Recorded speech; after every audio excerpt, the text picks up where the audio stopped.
소화불량으로 고생하는 현대인들이 굉장히 많은데 소화가 잘 안 되고 냉하고 굳은 위를 푸는 방법이 있다고요. 소화불량이 있으신 분들의 배를 눌러보면서 진료를 보면 이걸 복지인이라고 하는데요.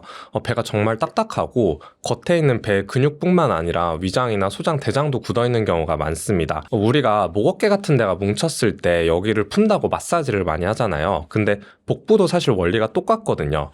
복부를 감싸고 있는 외복사근, 내복사근, 복직근과 같은 근육들, 그리고 우리 눈에는 보이지 않지만 내장도 실제로 내장근이라고 하는 근육으로 둘러싸여 있습니다. 그런데 이런 복부 근육이나 내장근이 단단해지게 되면 음식을 먹고 소화를 시키는 과정에서 수축과 이완이 제대로 일어나지 않아서 점점 딱딱하게 굳고 소화도 잘 안 되는 거거든요. 그래서 목 어깨 스트레칭과 마사지를 하듯이 이 복부도 마사지를 해주는 게 굉장히 효과를 많이 볼 수 있습니다. 우선 복부 마사지를 할 때는 저는 오늘 앉아서 보여드릴 건데 따라서 하시는 분들은 누워서 하시고요. 앉아있는 것 자체로 복부가 좀 긴장되는 효과가 있어서 그렇습니다. 그래서 복부를 세 군데로 나눌 거예요. 이렇게 배를 누르다 보면 가운데서 뼈가 눌러지다가 움푹 들어가는 곳이 있거든요. 여기가 1번이고요. 그 다음에 본인의 배꼽 부위가 3번입니다. 그리고 이 첫 번째 부위와 3번 부위 중간이 바로 2번 부위예요. 그래서 본인의 복부를 이렇게 눌러서 관찰하다 보면 유독 아픈 데가 있거든요. 그 부위를 마사지를 해주면 됩니다. 저는 이렇게 누르다 보면 1번과 3번 가운데 2번 부위가 좀 아파서 여기를 마사지 해주도록 할게요. 이곳을 양손을 잡고 이렇게 쭉 눌러줄 건데 이게 생각보다 잘 안 들어가요. 그래서 힘을 좀 줘야 되거든요. 본인이 아픈 복부에 손을 두고 여기서 숨을 한번 깊게 들이마시고 후 내쉬면서 이때 손을 깊게 들어가 줍니다.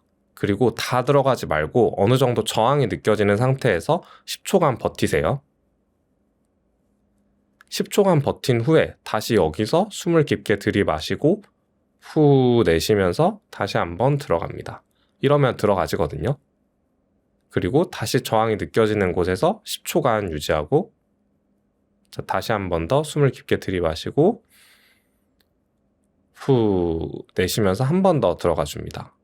여기서 다시 10초를 유지합니다.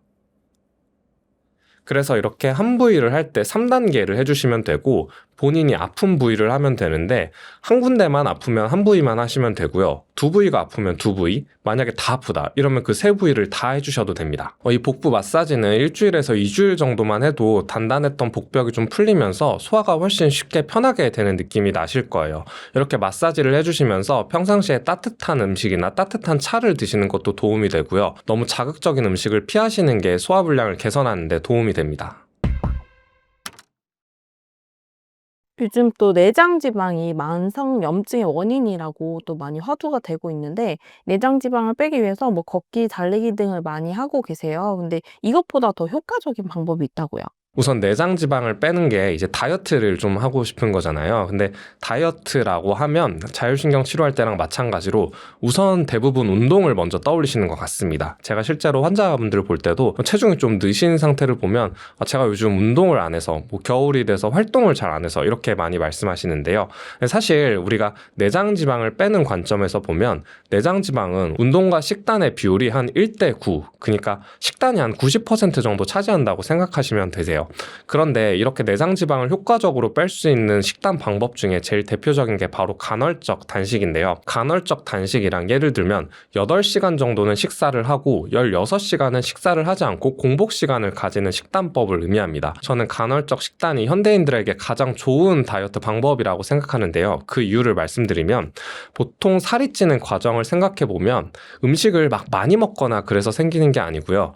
음식을 끊임없이 먹어서 많이 생깁니다. 하루 일과를 예시를 들어드리면 아침에 일어났을 때 아침을 안 드시거나 바쁘고 정신없다 보니까 아침에 간단하게 빵이나 토스트 같은 거 드시는 경우가 되게 많은 것 같고요. 이렇게 아침부터 탄수화물을 섭취하게 되면 혈당 스파이크가 일어나면서 금세 공복감이 생깁니다. 그러면 점심 식사 전까지 일을 하면서 약간 배고프거든요. 그러면 간식 같은 거 회사에 있는 거나 아니면 집에 있는 과자 같은 걸 조금 먹을 수 있어요. 그리고 점심 식사를 하시고 식사를 하고 난 다음에 또 당 떨어진다라고 하면서 뭐 디저트나 아니면 달달한 음료수 같은 거 드십니다. 그리고 점심에서 저녁까지는 시간이 좀 더 길죠. 그래서 이 사이에도 좀 간식 같은 거 드시거나 그 다음에 나중에 퇴근하고 혹은 저녁에 또 식사하시고 이렇게 보통 일과가 돌아가거든요. 여기서 더 심하면 밤늦게 야식을 드시는 경우도 있습니다.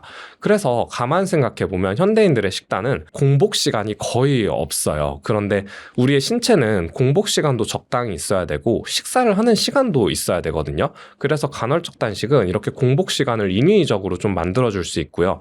또 공복을 했을 때 우리 몸에 나타나는 여러 가지 이로운 작용이 있는데 우선 첫 번째로는 체중 자체가 감소하고요. 그래서 다이어트를 할 때 실제로 이런 간헐적 단식을 하면 체중이 빠지는 건 그렇게 어렵지 않습니다. 두 번째로는 인슐린 감수성이 증가하는데 인슐린 감수성이 떨어진다는 게 뭐냐면 쉽게 말하면 인슐린이 제대로 작동하지 않는다는 뜻이에요.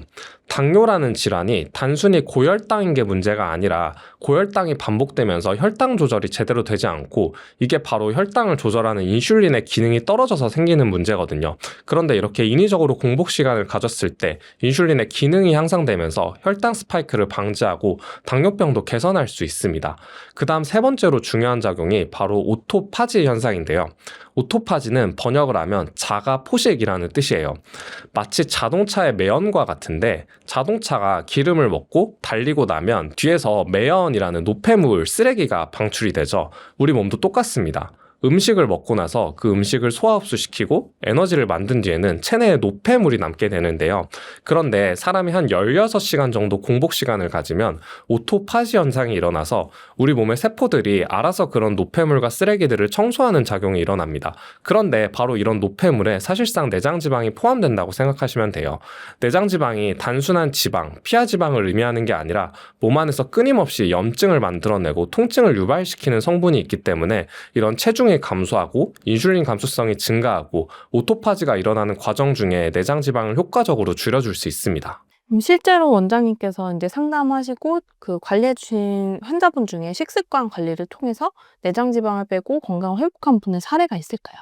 제가 기억나는 환자분은 이분은 사실 살을 빼려고 내원하시는 분은 아니고 저는 대체로 이제 좀 통증이 심하신 분들을 많이 보다 보니까 이분이 30대 여성분이신데 섬유근육통 진단을 받고 전신의 통증이 엄청 심하신 거예요. 그런데 뭐 MRI를 찍어도 척추에 실제로 이상은 없고 가끔은 피부가 너무 과민해지면 살짝 제가 이렇게 손을 대려고 하면 그 자체도 통증으로 느끼시는 엄청 심한 상태셨거든요. 그래서 치료를 받으려고 내원을 하셨는데 근데 이분의 체성분을 검사해 보니까 실제로 체지방이 체중에 비해서 정말 많이 높은 상태였어요. 체중도 좀 높긴 했지만 정상보다 약간 높은 정도였고 근육량은 적은데 체지방은 과도하게 높은 케이스였거든요. 그런데 의외로 사람들이 잘 모르시는데 이때 체지방만 줄여줘도 통증이 사실 많이 줄어듭니다. 그래서 제가 이때 첫 번째로 말씀드렸던 게 우선 이런 체지방을 유발하는 정제탄수화물류를 줄일 것, 두 번째는 교감신경을 항진시키는 카페인, 알코올을 끊을 것, 세 번째가 바로 간헐적 단식을 권장드렸는데요. 근데 간헐적 단식을 처음부터 16시간을 하는 건 좀 힘드니까 제가 그러면 처음에는 우선 12시간 정도만 우선 공복을 먼저 해보시고 이게 익숙해지면 점점 14시간, 16시간 이렇게 늘려나가세요 라고 말씀드렸어요. 근데 이게 당연히 한 번에 되지는 않습니다.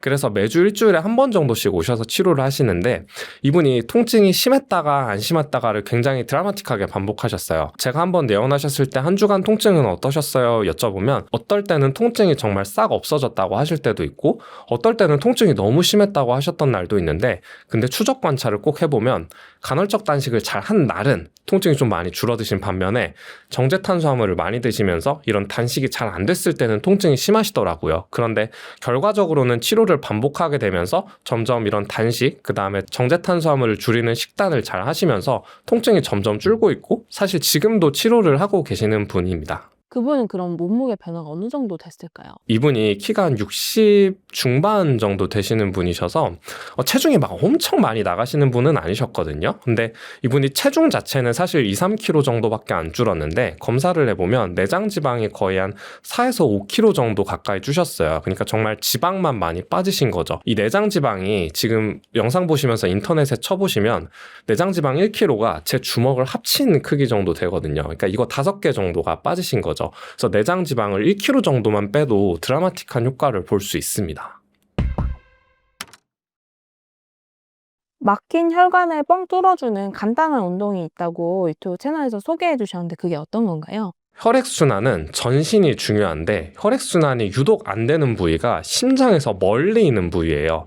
그 중에서도 상체보다는 하체 순환이 잘 안 되는데 그 이유는 혈액순환의 원리를 생각해보면 심장에서 혈액을 뽑아낸 후에 다시 말초로 들어갔던 혈액이 다시 심장으로 돌아오는 구조를 가지고 있거든요.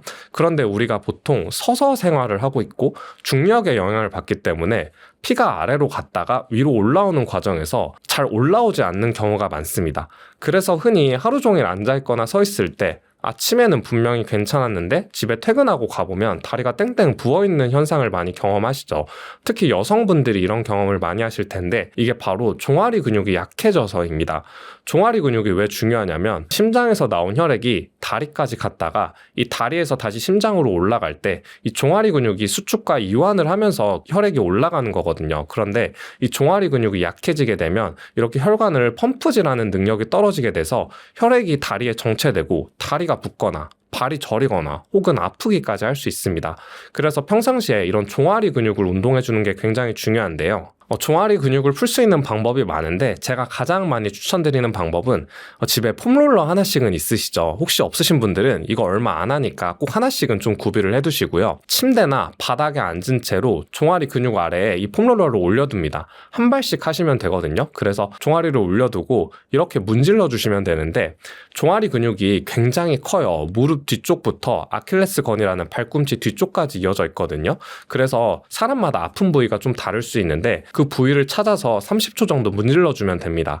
양쪽을 같이 번갈아서 해주시고요. 이 운동도 한두 번 하는 게 아니라 매일매일 꾸준히 해서 한 달 정도만 해보셔도 다리 붓기도 감소하고 전신의 혈액순환도 개선되는 효과를 보실 수 있을 거예요. 그런데 혹시 여기서 폼롤러가 없다 하시는 분들은 집에서 책상이나 벽에 기대서 하시면 되는데 이렇게 벽이나 책상에 손을 두고 발을 까치발 드는 거 있죠. 옛날에 이제 뭐 담 넘어서 볼 때 그 동작을 같이 해주시면 됩니다.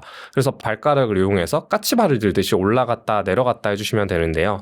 이 올라갔다 내려갔다 하는 동작이 아주 단순하지만 이 과정 자체에서 종아리 근육이 굉장히 많은 운동을 할 수 있거든요.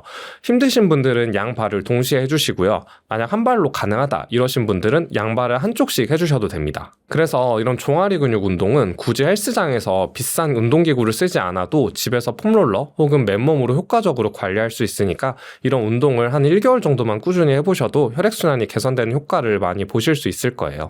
자율신경 관리를 위해 꼭 챙기시는 영양제가 있다고 하셨어요. 어떤 건가요? 영양제를 단 한 가지만 고르라고 하면 저는 비타민C를 제일 많이 추천해 드리는데 일단 첫 번째 이유는 엄청 쌉니다. 그러니까 비타민C는 가격은 되게 저렴한데 효과는 엄청 크거든요. 그래서 제가 생각하는 세상에서 가성비가 제일 좋은 영양제라고 생각하는데 그리고 실제로 우리 몸 안에 들어왔을 때도 굉장히 이로운 작용을 많이 해요.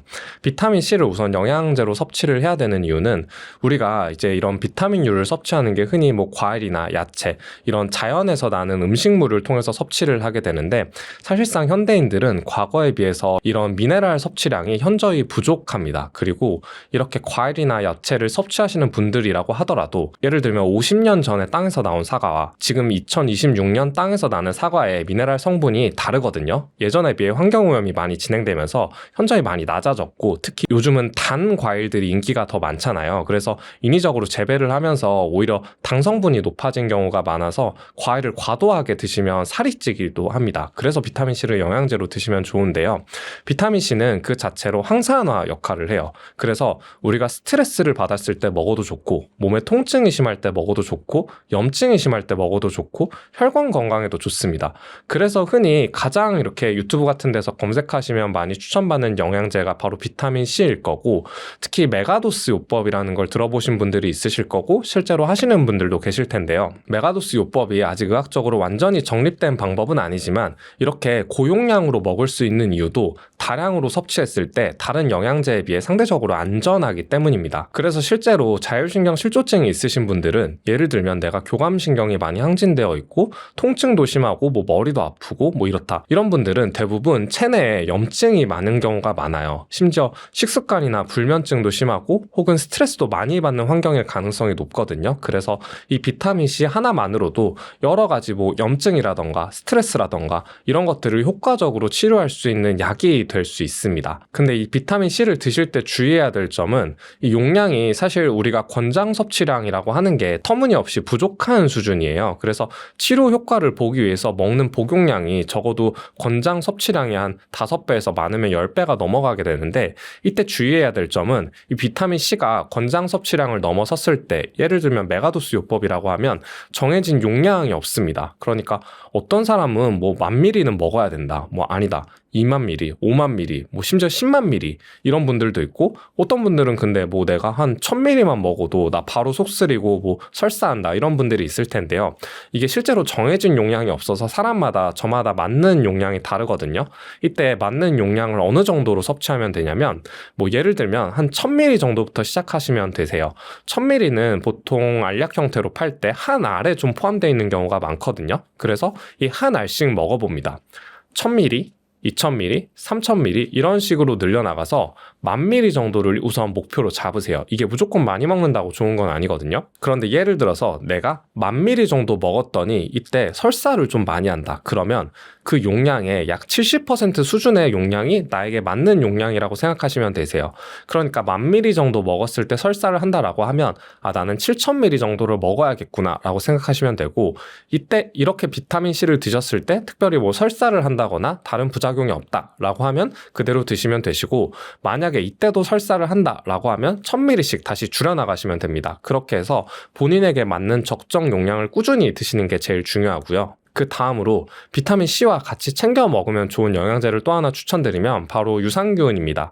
이건 다른 말로 제가 한 가지가 아니라 세상에서 영양제 딱 2가지만 추천하라고 하면 비타민C 그리고 유산균 추천드리는데요. 그 이유는 자율신경이라는 질환은 결국 몸이 예민해지는 것, 즉 우리 뇌의 중추신경계가 예민해진다고 하거든요. 그런데 이 중추신경계를 더 예민하게 만들 수도 있고 더 덜 예민하게 만들 수도 있습니다. 그런데 최근에는 이 뇌와 장이 밀접하게 연결되어 있다는 장내축 이론이 굉장히 주목을 많이 받고 있어요. 그래서 장내 미생물 상태에 따라서 뭐 불안이나 우울이나 무기력감이나 이런 정서적인 문제를 치료할 수 있다고 하는 건데요.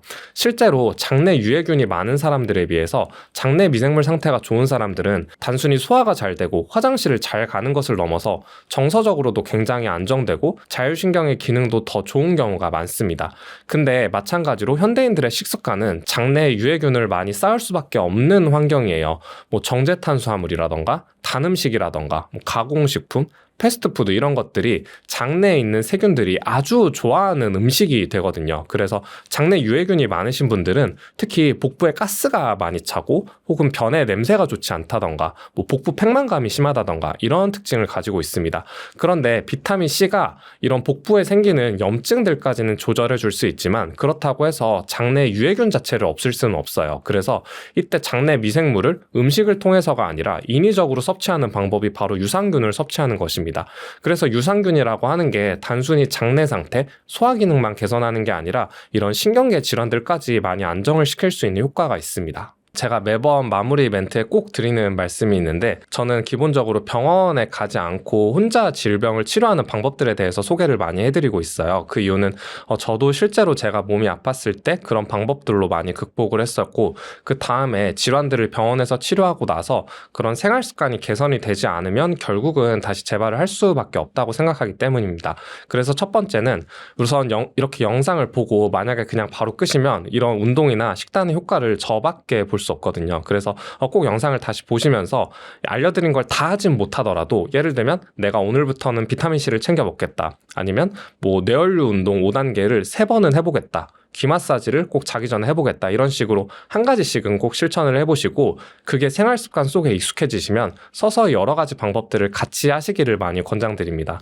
그 다음 두 번째로는 만약에 오늘 설명드린 내용 외에도 자율신경이나 혹은 집에서 혼자 건강을 관리할 수 있는 방법이 궁금하시면 제 유튜브 채널에서 이런 식단이나 운동이나 자율신경에 대해서 좀 더 깊은 내용을 많이 다루고 있거든요.